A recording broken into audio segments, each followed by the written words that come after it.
Hello friends, welcome to our channel BSc Agriculture. If you are coming to our channel for the first time, then don't forget to hit the subscribe button. So let's move to the video. In this video we are going to see about fundamentals of agronomy and agricultural activities. I am going to cover unit 5 and the lecture topic is role of manures and fertilizers in crop production as well as intercultivation and thinning and gap filling and other intercultural operations.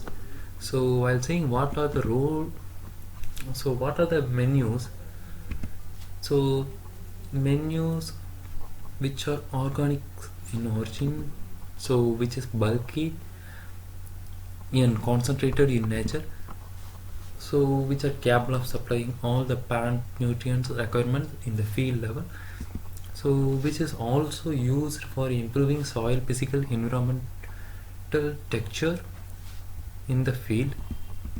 So while seeing what are the classification of manure, we can attributively group them into two groups. They are bulk organic manures as well as concentrated organic manures. So while seeing bulky organic manures, we can call it as BOM.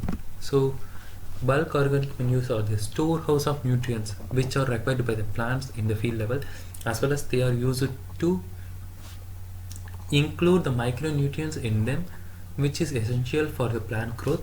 So which also improves the soil physical properties, which can help to support the plant during its life cycle, and also it increases the availability of nutrients to the plants and also act as an energy for the microorganism activity in the field.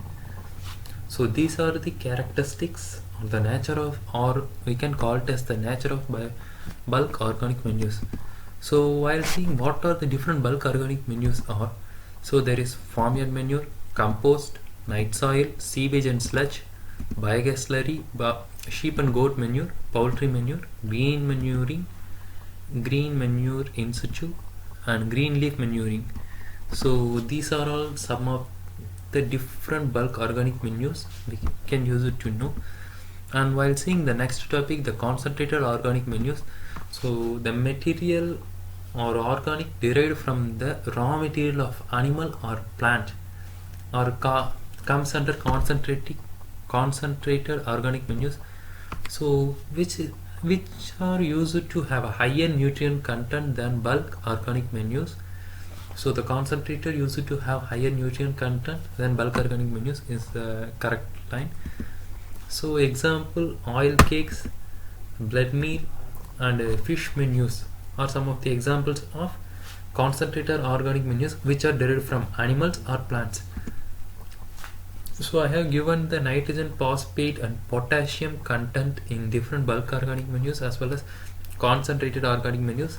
So I have going to give the explanation of some of the important which can be asked in 1 mark. While seeing the farmyard manure, so we are used to have a nitrogen percentage of 0.5 to 1.5 as well as the phosphate which is from 0.4 to 0.8 as well as potash comes under 0.5 to 1.9.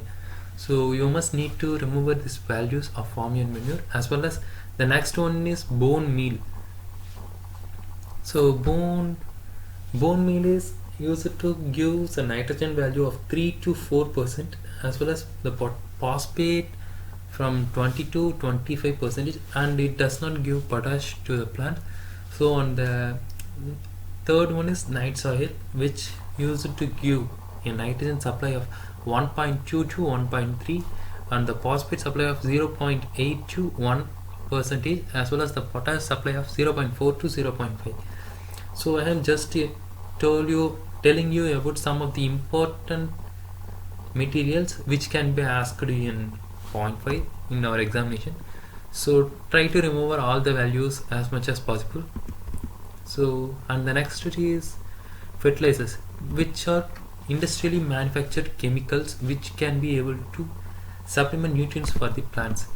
So they are used to give higher amount of plant nutrients in the field level, so which are used to released almost immediately when they are applied.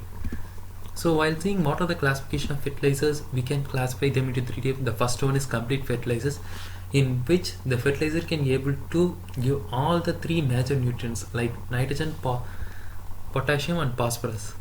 So incomplete fertilizers which lacks one of the any three major nutrient elements, so it can able to give any two fertilizers. It can able to give it like nitrogen and phosphorus, or phosphorus and potassium, and or potassium and nitrogen. So it's how the incomplete fertilizers can be told, as well as the straight fertilizer which can able to only give only one primary nutrient element to the plant.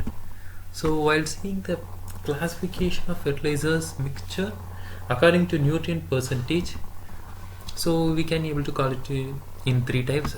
The low grade fertilizer mixture, which can able to give the nutrient to plants up to 14% in it, as well as the medium grade, which can able to provide the plant nutrients up to 15 to 20% in it, and the third one is which is higher grade, so it can totally able to give the nutrient content range from 25 to 35%. You must need to remember this percentage, so it can be asked in 0.5. So, and according to fertilizers, the micronutrient sources, we can able to see the four main class of micronutrient sources. They are inorganic, synthetic chelates, natural organic complexes, and filtered glass products. So these are the major micronutrient sources for the plants. So while seeing what are the after cultivation practices, the major is cultural operations like thinning, gap filling, harrowing and tilling, and some other operations are comes under after cultivation practices. So while seeing what is thinning, thinning is just the removal of overcrowded crops from the field, so which is due to or happen during the lodging of seeds. So gap filling is just the planting of seedling in the less crowded area. So as I told you, I have already given the lecture notes in the description. You can take it for your future studies and during the examination. So like my video and share with it your friends, and subscribe to BSc Agriculture and hit the bell icon to get the regular updates. So thanks for watching the video. Thank you.